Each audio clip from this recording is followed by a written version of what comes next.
నియంత్రణ లేని అశాస్త్రీయ ఆలోచనలే మనోవ్యాధి అంటే. నియంత్రణ లేని అశాస్త్రీయ ఆలోచనలే మనోవ్యాధి అంటే.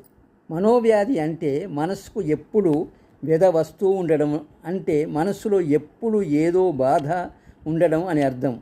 ఎప్పుడూ లోపల ఏదో బాధలో ఉంటే మనోవ్యాధిలో ఉన్నాడు అంటారు. ఆ బాధ ఎక్కడి నుండి వస్తుంది అని మనం వెతికితే దానికి అసలైన మూల కారణం ఆలోచనలే. ఆలోచనలు అశాస్త్రీయంగా ఉండడం, మరి ఆలోచనలు మన చేతుల్లో ఉండకుండా నిరంతరం ఒక వరదల, నదీ ప్రవాహముల నియంత్రణ లేకుండా రావటమే.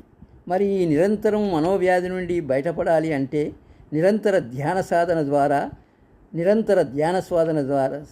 సాధన ద్వారా మనస్సును దారిలోకి తీసుకురావడం, సరైన శాస్త్రీయ ఆలోచన విధానం ద్వారా సరి అయిన దారిలో పెట్టడమే సరి అయిన మార్గం. దానికి ధ్యాన సాధనే ముఖ్యం.